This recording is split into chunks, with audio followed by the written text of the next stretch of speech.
Hi everyone, this is the submission portion for today's assignment. I had to split the two up because some of it was questions to make sure that the concept made sense, and then you're bringing it over to your work.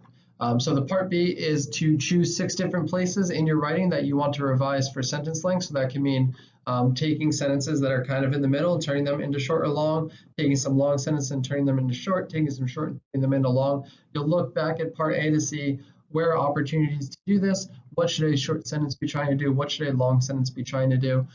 It's up to you where you want to do it. You can do 3 in your opening and 3 in your closing, and that's it. You can kind of do 1 in each. So just take a look at your writing overall for where to do it. And you can also choose the ratio. So you can have 5 spots where you revise to make them shorter sentences and 1 spot for longer sentences, or vice versa, 3 and 3, 4 and 2, whatever you want to do there. So you have the option of how to apply it, but just make sure that you do 6 total. For each one, wherever you make that change, you're going to put that spot in bold, or you can do another color, whatever makes it easiest for you. And then you're going to give an explanation for why you made that change. What was your goal? What was your intention? What were you trying to accomplish? So let me give you an example what that's going to look like. So I took 2 spots up here. This now reads, the clock stared at him from the wall as he glanced uncomfortably at his desk mate. Aiden wondered how he was able to look at one thing for so long. Aiden could only keep his focus on the lesson for a moment or two at best. Then he would begin thinking about his applications or his messy room. So here I change it to longer sentences. You can see in longer sentences, typically you have some commas coming in. So think about changing periods to commas. That's one way to make that change. But then my explanation for it, again, down at the bottom, just like yesterday with the writing strategies, I changed the paragraph about Aiden thinking in class to a long sentence.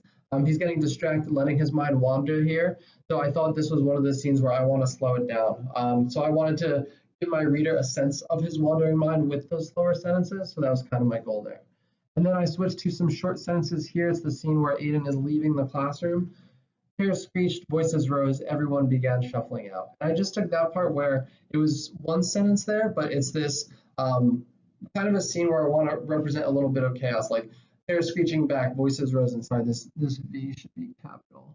Voices rose, everyone began shuffling out. So I'm showing some of the chaos of people moving out. And I think that part of my goal there was to have the reader experience some of Aiden's anxiety in all of this movement. And the short sentences were trying to accomplish that. So you're going to do the same process for 6 sentences in yours. Again, another way to go back, reread, start considering different points.